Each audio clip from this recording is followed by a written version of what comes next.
Good morning, ladies and gentlemen. Before we begin, let me ask you, what is the first thing that comes to mind when you hear about the Philippines? Okay, you. One more? Okay, Louder, two, please. three. Louder? Yes. Manny Pacquiao. Fantastic. Okay. I have to say something about that because you're familiar with the actor Liam Neeson? Well, Liam Neeson was interviewed once and they asked him who was the greatest fighter he had ever seen because he was a boxer. And he said it was Manny Pacquiao. He says, Manny Pacquiao was not very well educated, he was poor. And this, the man asked, the host asked him why? Because he's a mathematician. What do you mean? He says, he's not even well educated, this poor man. And he said, because every movement he makes is like a mathematical equation. And, Manny Pacquiao called him up on the show, and in his peculiar way of speaking, he said, "Hello, Liam. Thank you so much for that." So glad you picked him. Next, okay, you. Pardon? Jollibee. Jollibee. Okay, great.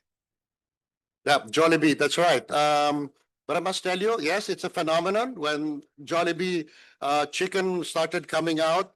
But I must tell you that I have asked the owners of Jollibee to please source their chickens from the United Kingdom. I'm not flattering you, but English produce is superior to any in the world. I know it's a bit expensive because of the way they raise it, but I think that if they take their chickens from the United Kingdom, they'll conquer the world. Last one. Yes. Nice people. Nice people. Okay. Two. Thank you so much. Okay. Oh, only one. Yeah. Smart. Okay.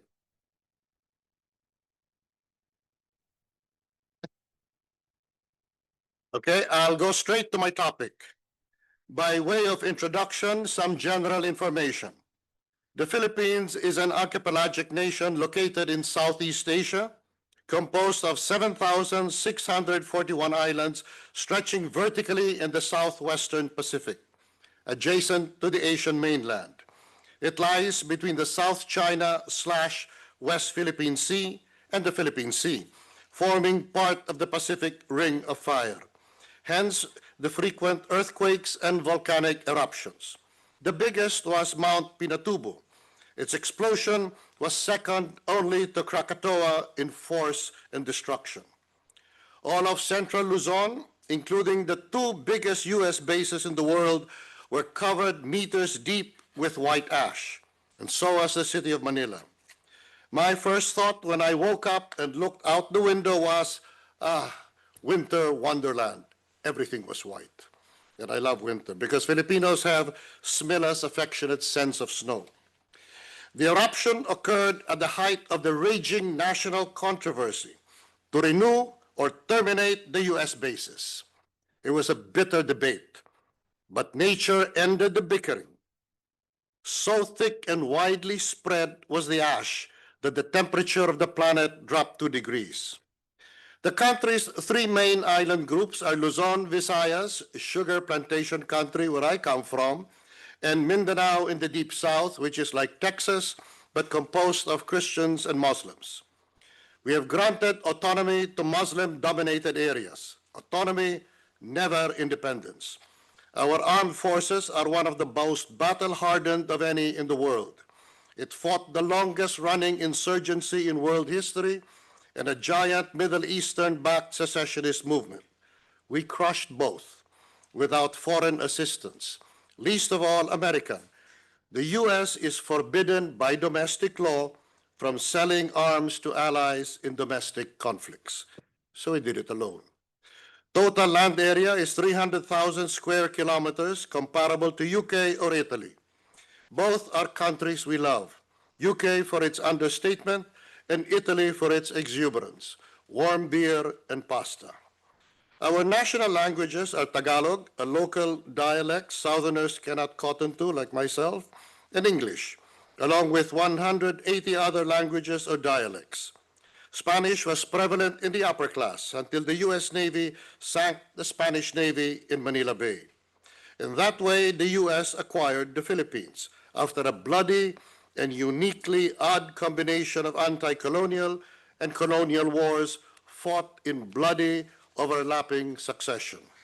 But once the fighting was over, the U.S. set us on the path to independence.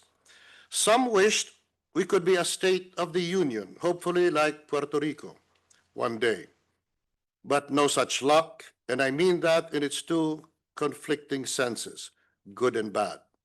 In the American era, rich Filipino sugar planters very generously lobbied the U.S. Congress, then in the depth of the American Depression, for a set date of independence. And they got it, the 4th of July, 1946. That would turn out to be a few months after the end of World War II in the Pacific. Sister Teresa de Avila, the saint, said, "More tears are shed over answered prayers." The result, we got independence on the dot and zero U.S. reparations, despite Manila being the second most destroyed city in World War II after Warsaw.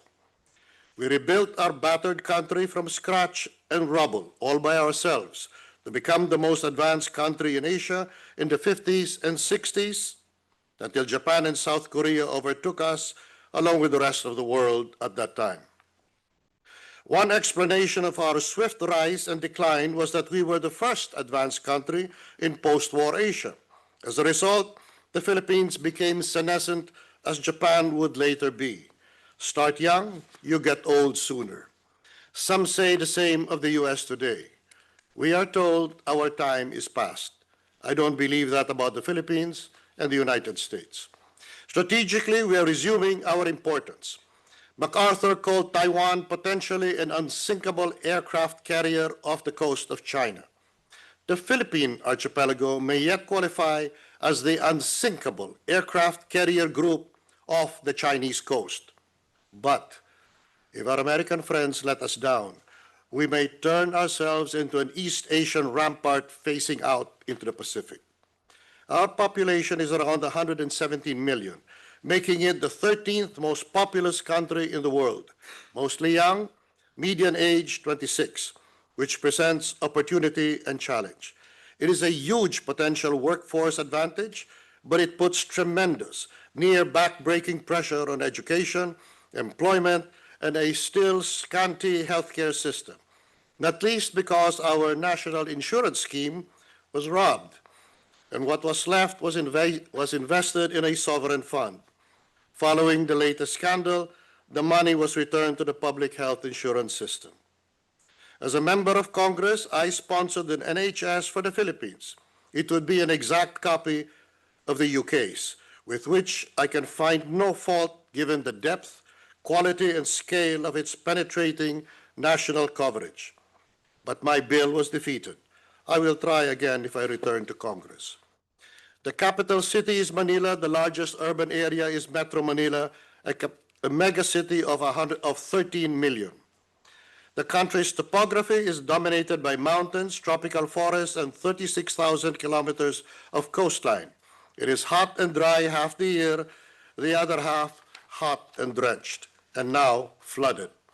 The Philippines is recognized by scientists as the center of marine biodiversity.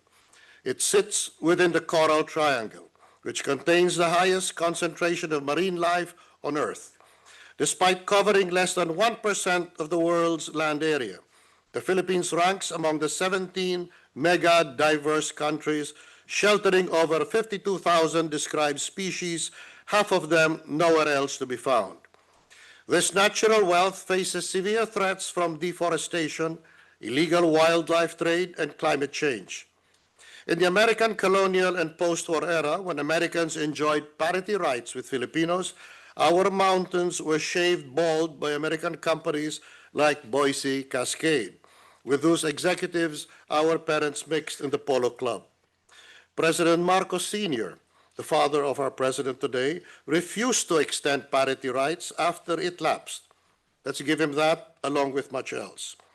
Regarding climate change, I knew an elegant lady, scholar, antiquarian, Ming Dynasty porcelain collector, who did her part by buying up entire coastlines to protect mangroves. There was an ignorant spasm of public outrage, which we squelched with my widely popular TV public affairs show. That's press power. At that time and even now, the only way to save the environment is to buy it and leave it alone. I was with her when she bought a mountain to save a single tree. She never turned her acquisitions into business propositions. That would be beneath her proper breeding and as a committed ecologist. When she was a young girl, she went to a New York exclusive school in a train car of her own. Sometimes snootiness works. Contempt is a stronger deterrent than fury. Before giving the current situation of my country a little history. Before Spain came, the Philippines were, plural, home to indigenous independent village states called barangays, led, not ruled, by local rulers called datus, a democracy of merit. These indigenous societies traded with China, India, and the Malay world. In 1521, the Portuguese Ferdinand Magellan discovered our islands for Spain. We swiftly killed him. But his fatal discovery was named after Philip II, son of the Habsburg Emperor Carlos I, now the name of a famous brandy, hence the name Philippines. In the two-volume book, Lands Beneath the Winds, about Southeast Asia, we read that Philip in Madrid asked his cardinal in Manila how the natives were taking their conquest. Fine, the cardinal said. The natives accept Spanish sovereignty but give nothing in tribute. On the contrary, they expect us to provide for them. After all, we call ourselves their masters and therefore their caretakers. So what are they good for? Philip asked. The cardinal said, sailing and fighting. The pair of them planned an armada of Filipino sailors and Filipino Marines to invade Shogun Japan. Word of it got out. The shogun invited the cardinal to witness a parade of tens of thousands of samurai armed with razor-sharp Japanese swords and Portuguese rifles, but better made in Japan with interchangeable parts so you could repair them on the battlefield. The cardinal told Philip to drop the idea. The safer target would be China, but nothing came of that too. That is what I like about the Spanish heritage we have. Practical realism. We pray a lot and boast as much, but experience teaches us to expect little or nothing to come of that. In the War of the Spanish Succession, British troops occupied Manila, but after 2 years they looted the Augustinian churches and left, leaving behind sepoys, Indian soldiers who mixed with the natives and bequeathed us some of our best politicians and the sick guards of commercial stores among Manila's swankiest stores. When I was naughty in the car, my mother would point at the sick guard and say, "Stop it, or I'll give you to him." Part of the loot the British took home was the Murillo map, which we invoked to win at The Hague the arbitral award against China. We had an authentic old map. China had the fresh fictions concocted by nationalist Chinese students who made up the dashed 9, 10, 11 line. When the British Foreign Secretary met me, he apologized to me for the British looting. And I said, don't say sorry. It turned out for the best. Far away in a London archive, the Murillo map survived the liberation of Manila in 1945 that left it the second most destroyed city in World War II after Warsaw. Had that map stayed in Manila, there would be nothing left of it. In 1896, the Philippine Revolution broke out, inflamed by the public execution of our national hero, Dr. Jose Rizal, a pacifist and a novelist after the manner of Alexander Dumas. The revolution spread under the leadership of a common man, Andres Bonifacio. He, in turn, was shot by a rather patrician General Emilio Aguinaldo to inject military discipline into the revolution and turn it into a war of independence, first against Spain, then the United States. After Spain surrendered the Philippines, American rule introduced public education, English language instruction, modern infrastructure, and capitalism as a secular religion. 3 centuries in a Spanish convent and 50 years in Hollywood is how Philippine history is encapsulated. Hollywood made a deeper impression. Ours is a republic and a constitutional democracy. Historical turning points include the Marcos dictatorship, which was imposed by a declaration of martial law followed by the instant arrest, detention, and military rule of the best newspaper publishers and the most distinguished senators of the Republic. My father was one of them. Abraham Lincoln had done the same in the war between the states. The U.S. Supreme Court struck him down on that score after an assassin's bullet put Lincoln down for good. The Philippine Supreme Court, however, which follows American precedent, demurred to rule according to the American president. Instead, the Philippine court adopted, God knows from where, the terse dictum that when the guns speak, the laws fall silent, and washed its hands of responsibility. However, when Indira Gandhi declared martial law, the Indian Supreme Court struck it down, leading to the downfall of Gandhi. I did my paper in Harvard Law on that decision and Cicero's De Republica, and I called it de-republicanization. After 13 years of martial law culminating in the assassination of opposition exiled leader Benigno Aquino Jr., his aristocratic widow campaigned among the masses and won a third of the Philippine Congress in the midterm elections. That gave the opposition the democratic creds it needed. Then she staged a peaceful people power revolution that sent millions of protesters into the streets, marshaled by Catholic clergy, self-consciously waving crusader banners like in the movie Kingdom of Heaven. Part of the army, friends of my youth, defected. The government collapsed. The president went into exile. Cory Aquino took power and declared freedom at midnight in a speech I wrote for her on a paper napkin with a ball pen borrowed from an American journalist, Lynn Newman. The dictatorship ended, political democracy was reinstalled along with the same kind of politicians. The result today is alleged, yet to be proved, massive graft and corruption by members of the aptly named lower house of Congress involving hundreds of billions of pesos spent on what we call spectral shenanigans or ghost flood control projects. The money taken was also spectrally spent, so it cannot be traced. It was magic by elected magicians. But none of that has affected the economic fundamentals nor dimmed the rosy economic prospects of the Philippines with a dynamic, highly skilled, well-educated, above all young and therefore tireless population. Meanwhile, all around us, rich economies, including China's, are said to be slipping into dotage. Historically, Philippine foreign policy has been shaped by ties with the United States, the only military ally of the Philippines under the Philippine-U.S. Mutual Defense Treaty of 1951. The treaty survived the termination of the U.S. bases by the volcanic eruption whereof I spoke, and the Senate's rejection of a renewal. Besides, the U.S. had already lost interest because it was 1991.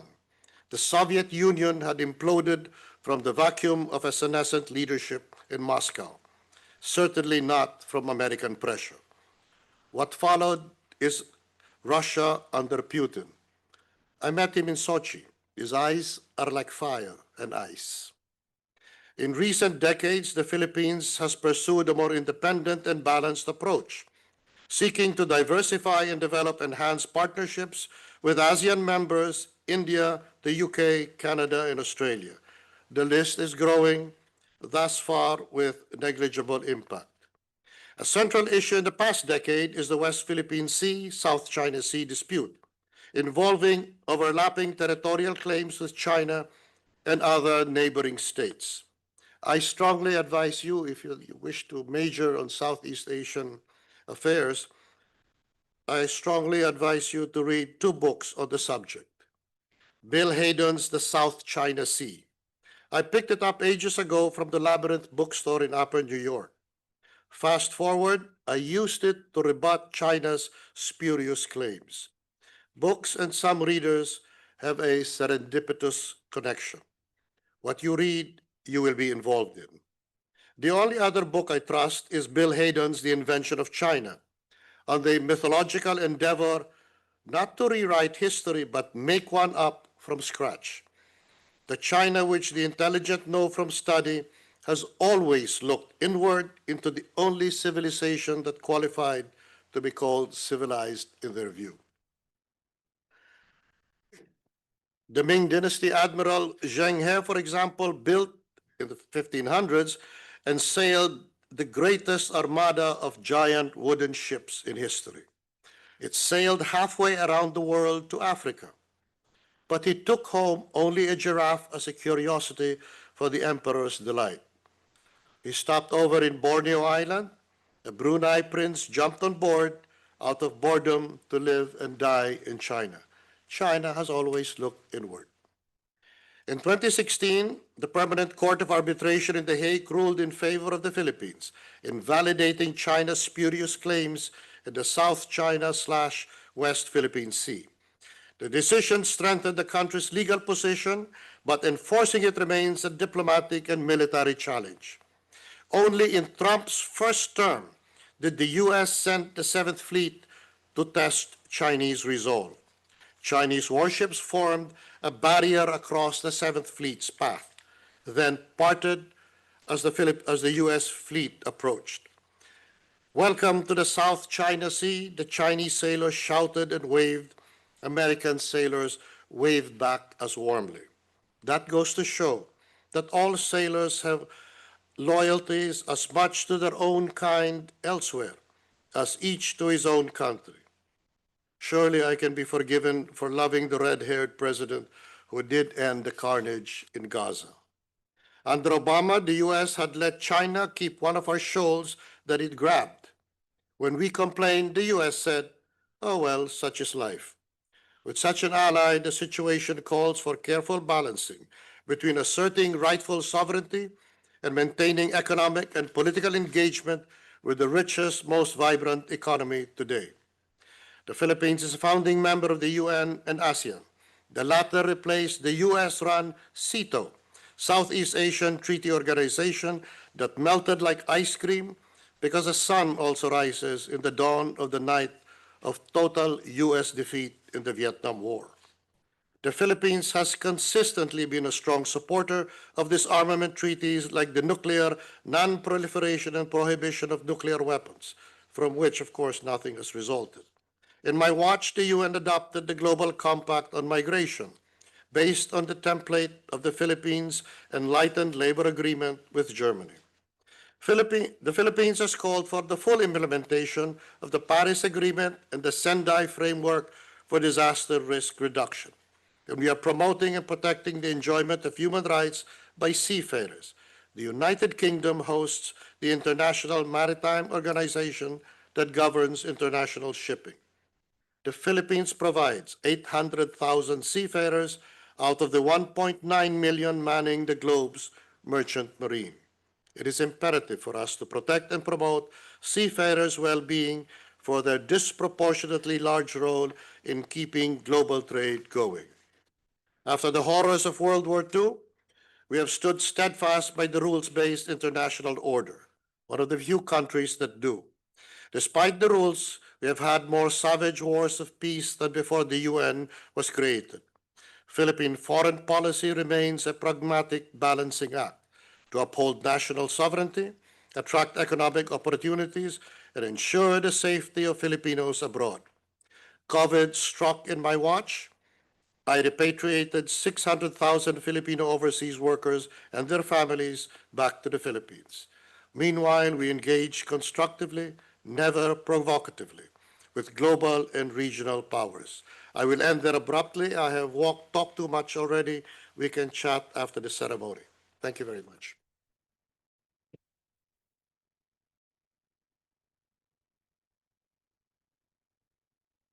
Well, thank you very much indeed. It's not often that one is privileged to have a speaker who's played quite so big a part in his country's recent history. I suppose the sort of first question, if I may, is where do you see things in the South China Sea with China moving? Do you see any change or just continued aggression from them?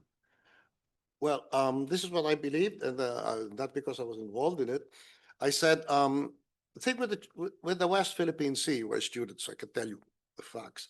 What we have is dead coral, a lot of it dredged by fishing fleets, both Chinese and Filipino, to be honest with you. So that's what you have.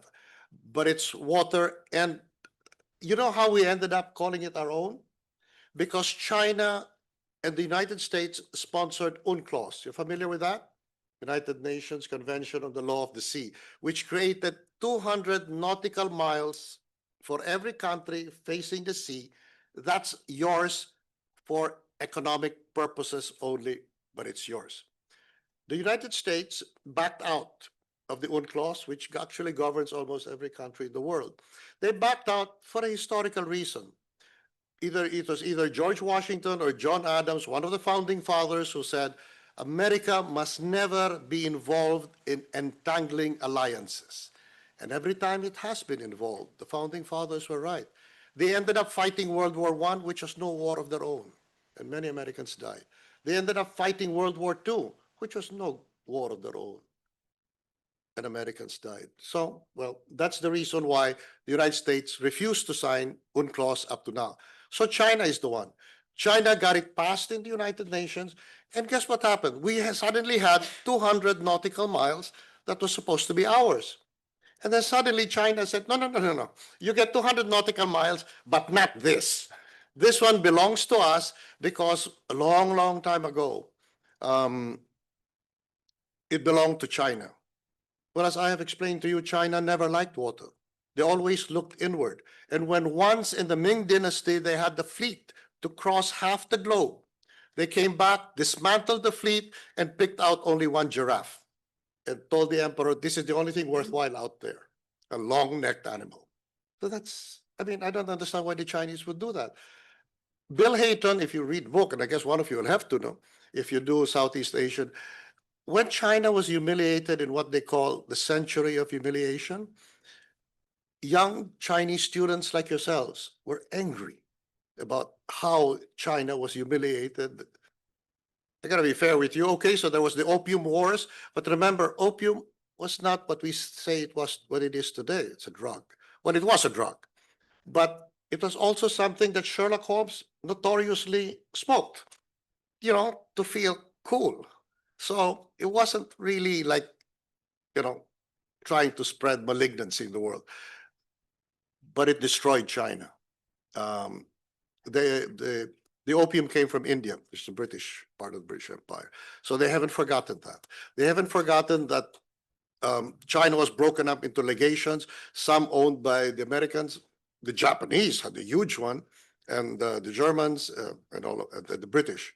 So out of resentment, they invented a story and called it a long, long time ago. And since they keep changing their sources, the emperors made a 9 dash line from the coast of China, 9, and then 10, and then 11. I wish those emperors would decide what dash line they want.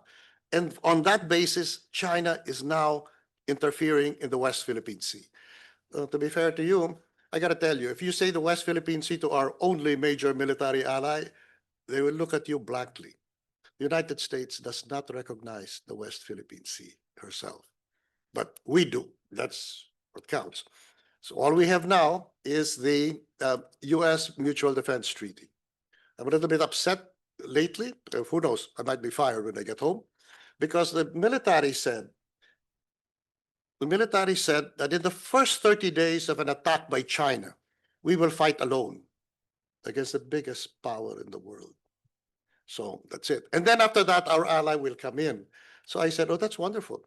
So the war will not be the United States will not fight a war of resistance alongside Filipinos. No, sir. It will be fighting maybe to either reclaim what we already lost and is Chinese occupied, or they will offer to mediate. Well, we're not interested in mediation. When I was serving under President Aquino, she believed in the American presence. She said, I don't know, I mean, but I'm just worried if the Americans go. So we defined it. The nationalists were saying, oh, the Americans won't defend us in a war, in a mutual defense treaty, the way, because, well, we're brown people, we're colored people, they won't. So I decided to address that. I went to the United States, to Washington, and said, this is what they're saying. And they said, well, that's really ignorant, because we really don't care what color you are. When we sign a treaty of mutual defense, we will go to war. I said, we will go to war as we will go to war if the Russians invade West Germany. That's all that matters in international affairs. Word of honor. Sounds corny, but it's true. When a country loses its word of honor, it's nothing in the world. So that's the situation. And suddenly I'm hearing a general saying, we will fight alone for the first 30 days. No. The assurance of the United States was that upon the attack, the United States will unleash its full force against the common foe. And suddenly this guy's talking. I'm going to get his neck when I get home. That's the truth. Any more questions? Question, yeah. Oh, yes. What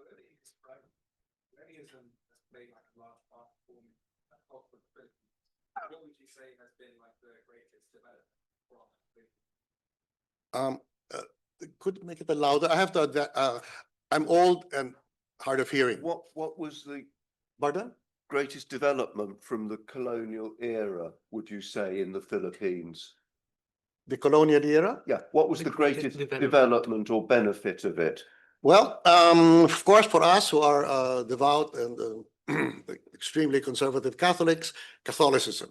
That's one. And second, frankly, they united the country because we were, as I explained, we were small principalities like Athenian city-states, but villages. And we were really, each one was independent of the other. We would eventually have been eaten up by another power, but it was good.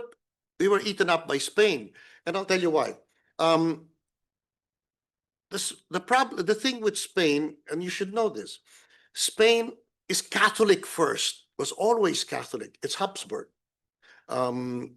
It's Catholic first before it is even Spanish.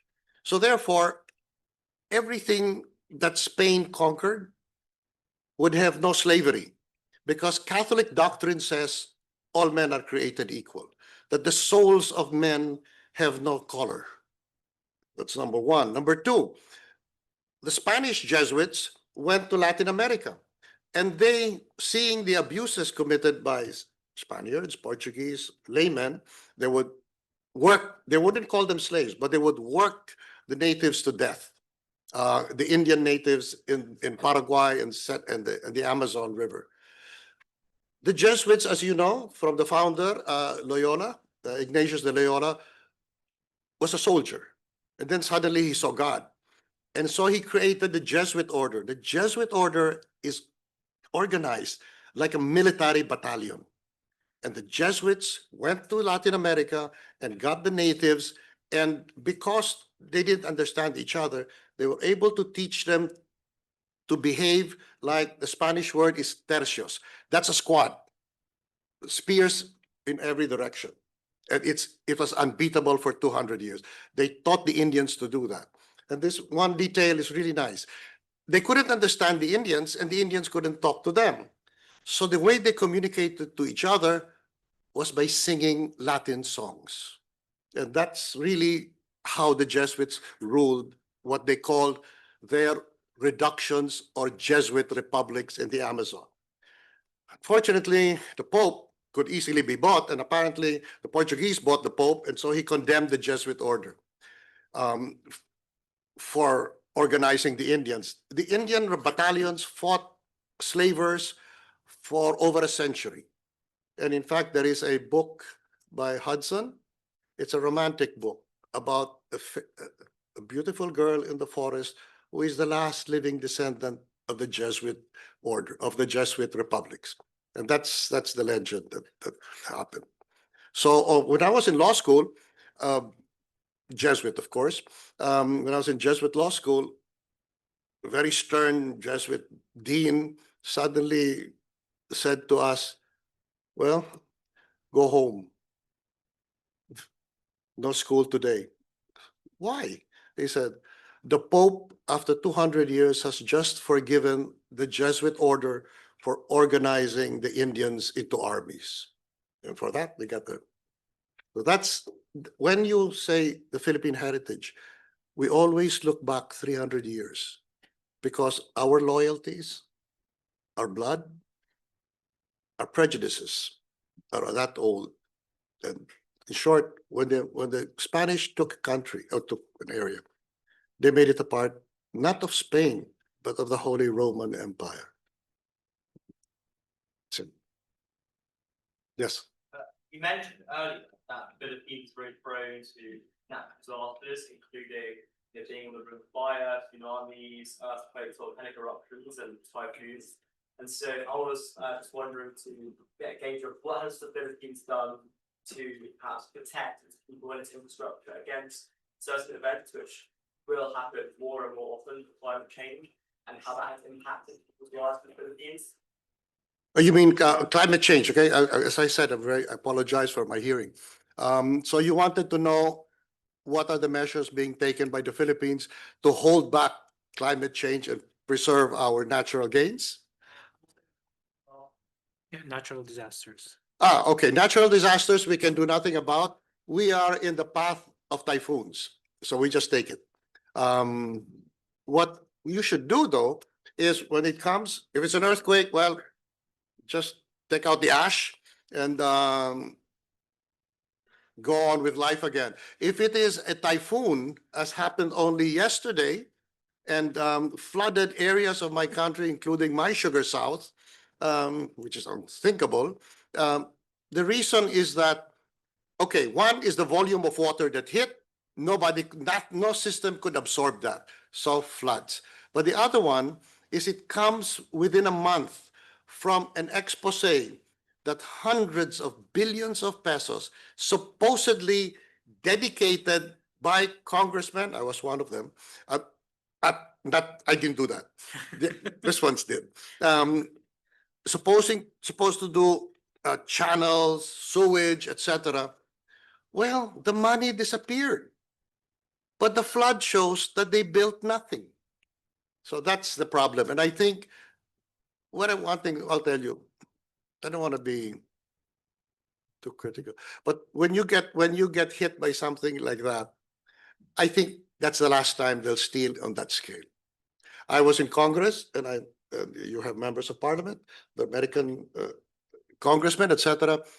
Believe it or not, although you see us as human beings, even congressmen have a sense of limits. I remember we could have done this in 2001 to 2009 when I was a congressman. Nobody would even dream of pillaging to that effect. I don't know how this happened. That suddenly all sense of restraint was gone. Well, they're going to pay for it because the demonstrations in Manila now are led by the Roman Catholic Church, so you can't hit them. The biggest Protestant religion, the Iglesia Ni Cristo, the Church of Christ, etc. They are in the millions, and there will be a rally on November 30. God knows what will happen. So I think by now those characters have learned the lesson. Most of them we can't reach because they also bought themselves luxury jets, and their luxury jets, I believe, are in Paris. There is a big market for luxury jets now. So, but they can't come home. One I don't last think they're going. question. Yes? Sorry. Yes. Do you expect the rally to escalate? Well, each time we would say, well, okay, once in a, first time it's big. oh, they'll get tired. The second time was bigger. And all they get tired. God knows what this one will be. When we did people power in the Philippines, do you have time? I'll show you how the power of the Catholic Church. President Aquino, who became president after overthrew the dictatorship. Her husband was a kind of adventurer. He was a senator, he was young, brash, but I was always assigned to cover him. And he was arrested together with my father and all of the senators. And then a deal was made with President Carter. He would be sent to Harvard to teach in Harvard, but taken out of detention. And so he stayed there. And then after a while, when I was in school there, he tells me, Dad, I'm going home. He said, it's no joke to be a professor. I says, okay, I'm a politician. Facing this class, it's a different environment than facing fellow politicians. We lie to each other, but you can't do that with students. It's murder on me. I'm going home. And you know what? The first lady was friends of the family. We were on both opposite sides, but so what? She actually called us and said, my God, tell him not to come home. My husband is sick. The army doesn't want him, Aquino, returning, although we jailed him. Remember, he is a fraternity brother of the president. And in the Philippines, I don't know if it's true here. Do you have fraternity brothership here? Fraternities? Okay. It's an American thing. When we do, you belong to the same fraternity, you can be on the opposite side of anything. When the call is made, you're like this. So the fear of the army, which wanted direct rule over the Philippines, was if this man comes home and the president is getting sick, what if he turns Filipino again and says, oh, my friend, my brother, you take my place. Oh. Exactly. He said, I don't care. I'm coming home. He came home. My newspapermen were, the ones who later worked for me were taking pictures, etc. And you can see it on the screen. The soldiers come in, they hold him in the plane, it's a Taiwanese plane, and then they carry him out. And as they leave the door to go down the stairs, the guy looks back, touches him here. And after touching him here, then he knows the bullet should be shot here to come out here. They looked like that. I knew that man, the one who did it. So he went down the stairs and then bang. Okay, so the guy's dead. And fine, nobody wanted to move. Everybody was shocked at that. So we're Catholic, so he has to be buried. And he has to be buried in the cathedral because he comes from an aristocratic family. And so in the biggest cathedral we have, Santo Domingo, his coffin was there. Cardinal Sin, can you imagine a cardinal called Sin? Well, that was his name. Cardinal Sin was there, very conservative. So he's not one of those radical priests. He's really right-wing. And he says the funeral mass. At the end of the funeral mass, I was looking at it. I said, what is this? The sides of the church had crusader banners. Do you know what the crusader banner is? It doesn't fly like this. It's always draped, so you see the face of Christ all the time. The whole cathedral was full with that. I didn't understand. And then when he ended the mass, he just went to the coffin, touched it, and said just these words, goodbye, my friend. Wow. All the priests stood up, picked up the banner, went into the avenue, carried the coffin, put it on a truck. 2 million people followed that to his private burial ground. And I remember there was a newscast from the United States who said, where they showed the picture, because somebody said of him, I don't want to say who, it's a friend, but he said, oh, him, he's nobody.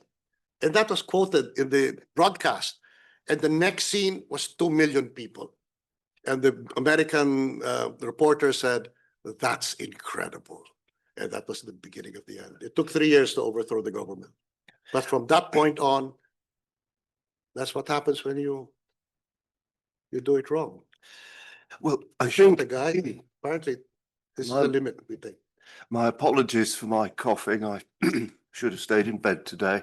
I think we're going to have to draw the session to a close because Yes, thank we've you. got to have a quick lunch and then be back at 1:30. Thank you very much.